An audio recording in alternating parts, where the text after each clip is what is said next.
The Galactic Council was in emergency session when reality broke. Chancellor Vex Tala had been addressing the Assembly about increased piracy in the outer systems when the first reports arrived. Zephyrian colonies were going dark across 3 sectors. Not destroyed, not conquered, simply vanishing from all communication networks. Impossible, Admiral Kethvar declared, his 4 eyes blazing with indignation. Our sensor networks show no fleet movements, no hostile ships anywhere near those systems. That's when the doors to the council chamber opened and the impossible walked in. The figure wore a simple diplomatic uniform, crisp and clean, with no insignia except a small patch showing a blue and green world. Admiral Liu had been officially dead for 7 years, but he strode into the chamber with the confidence of someone very much alive. "Honored representatives," he said, his voice carrying easily across the stunned silence. "I am Admiral Liu of the Human Colonial Union. I believe we need to talk." Security forces throughout the chamber reached for their weapons, but Chancellor Vex Tala raised a restraining hand. Her serpentine form coiled in confusion as she tried to process what she was seeing. "The humans were defeated," she said slowly. "Your species was eliminated 7 years ago." Liu smiled. "Reports of our elimination have been greatly exaggerated." He activated a holographic projector, and the chamber filled with images that shattered everything the galaxy thought it knew. Human colonies, dozens of them, thriving throughout the galaxy. Massive shipyards building vessels of unknown design. Research stations developing technologies that shouldn't exist.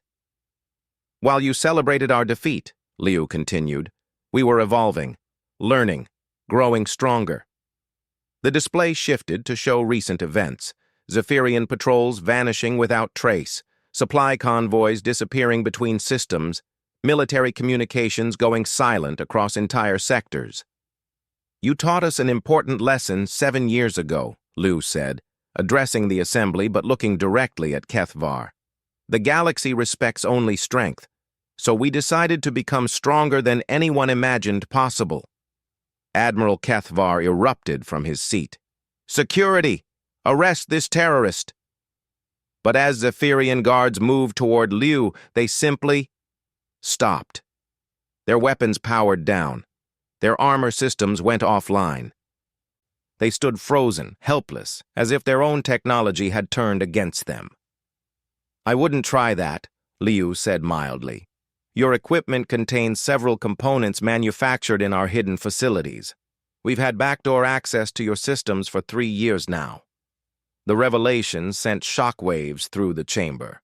Representatives from dozens of species checked their own devices, suddenly paranoid about human infiltration. "What do you want?" Chancellor Vex Tala demanded. "What we've always wanted," Liu replied. "Recognition, respect, and our rightful place in this galaxy." He gestured, and the holographic display changed again. This time it showed a map of the galaxy with territorial boundaries redrawn. Human space was no longer confined to the outer rim. It extended throughout the galaxy, encompassing systems that had been claimed by other species for centuries. "These are our new territorial claims," Liu announced. "We're not asking for permission. We're informing you of reality." The chamber exploded in outraged voices. Species representatives shouted over each other, demanding to know how humans dared make such claims. Liu waited for the noise to die down before continuing. "Perhaps you'd like to see what happens to those who object." The display shifted to show the Zephyrian fortress world of Zirian Prime, the Empire's most heavily defended system. As the assembled representatives watched in horror, the planet's orbital defense platforms began exploding one by one. Not from external attack, there were no enemy ships visible anywhere, but from internal overloads and system failures. Within minutes, the most secure military installation in Zephyrian space was defenseless. "How?" Kethvar whispered. "Trade," Liu said simply. For the past 5 years, you've been buying minerals, technology components, and manufactured goods from sources throughout the galaxy. Many of those sources were human operations. We've been building back doors into your infrastructure from the inside out. The truth was even worse than it appeared. Human infiltration wasn't limited to military systems. Power grids, communication networks, transportation systems, all of them contained human-manufactured components with hidden access protocols. But this is impossible, protested Representative Thexkala of the Etherian Assembly. Our detection systems would have identified human presence. Your detection systems look for ships, energy signatures, conventional technology, Liu explained. They don't look for this.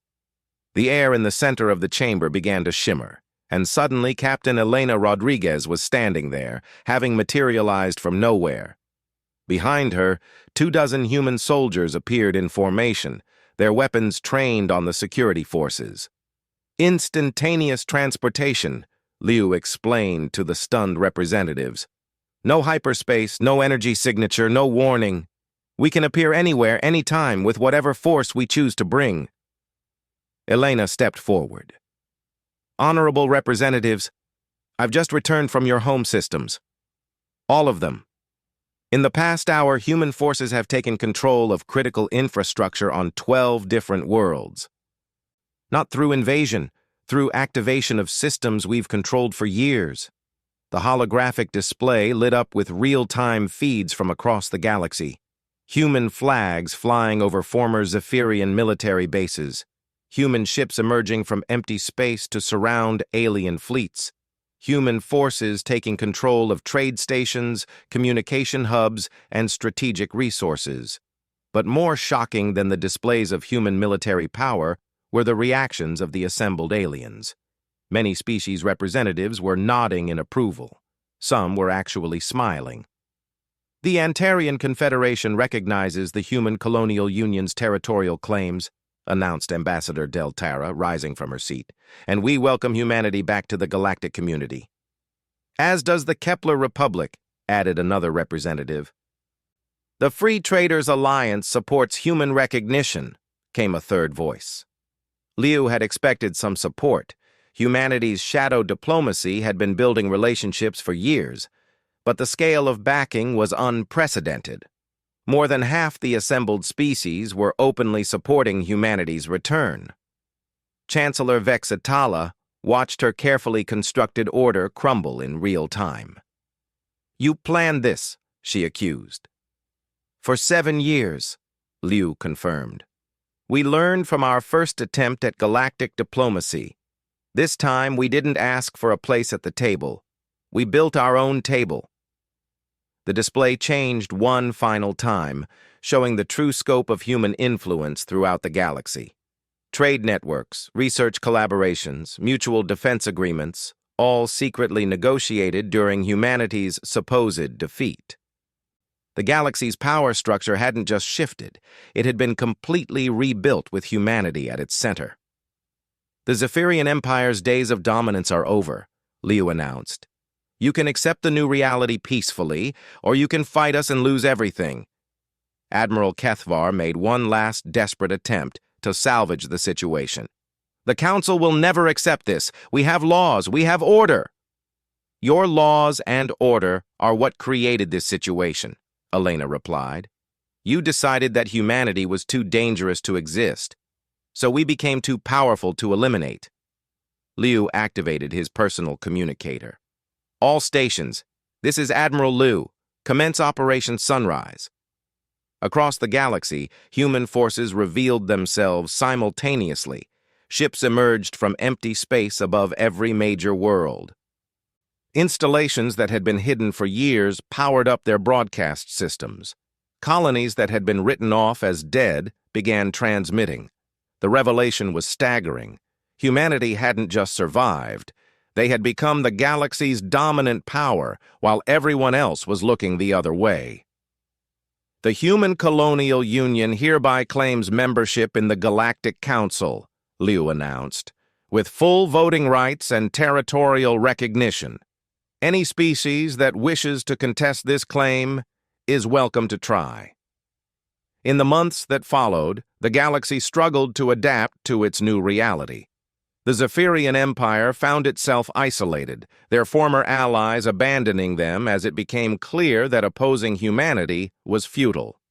Their military, dependent on human-infiltrated technology, was effectively neutralized. Some species tried to resist the change. The Korthani launched an attack on a human research station, only to discover that their entire fleet had been disabled by hidden human systems. The Vorthak attempted to blockade human trade routes, but found their own supply lines mysteriously cut. The message was clear: humanity wasn't interested in conquest or domination. They simply wanted respect.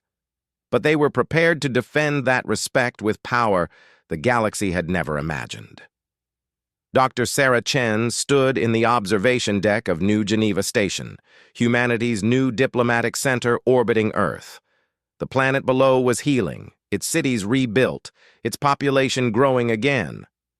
Around the station, ships from dozens of species came and went, conducting business with humanity as equals. "Hard to believe it's only been a year," she said to Elena, who had been promoted to Director of Galactic Intelligence. "Hard to believe they fell for it," Elena replied with a smile. 7 years of pretending to be beaten while we built the most advanced civilization in galactic history. Think it will last? The peace? Probably. Most species have realized that fighting us is pointless, and working with us is profitable. The Zephyrians are still grumbling, but they're outnumbered now. Chen nodded, watching as another alien delegation arrived for trade negotiations. "You know what the ironic part is? We could have done this peacefully from the beginning, if they had just treated us as equals instead of trying to crush us." "Maybe," Elena said. "But then again, maybe we needed to be broken first. Needed to learn how to be invisible, how to think beyond conventional power. The humans who came back aren't the same humans who left. Better? Stronger, smarter, more patient." Elena paused. "More human in all the best ways." Admiral Liu appeared on the observation deck, no longer hiding in shadows or commanding from secret bases. He wore the uniform of a recognized galactic power, and his expression carried the satisfaction of a job well done. "The Galactic Council has officially ratified our territorial claims," he reported. "Full recognition, permanent seat on the governing board, and a formal apology for the attempted genocide." "And the reparations?" Chen asked. "More than we need, enough to fund expansion for the next century." Liu joined them at the observation window. The galaxy thought they were dealing with a defeated enemy. Instead, they found themselves negotiating with the new galactic superpower. "Think they've learned their lesson?" Elena wondered. "About underestimating humanity? Probably not, but that's okay." Liu smiled. "Let them keep underestimating us. It's served us well so far." As they watched, a massive human dreadnought materialized next to the station, emerging from one of the new public gateways that had revolutionized galactic transportation. The ship was a demonstration of humanity's new technology, but more than that, it was a symbol. Humanity had been declared dead, defeated, eliminated from galactic affairs. But instead of dying, they had transformed into something unprecedented, not just another species scrambling for recognition, but the architects of a new galactic order. The galaxy had tried to make humanity a footnote in history. Instead, humanity had become the authors of the next chapter. And that chapter was just beginning.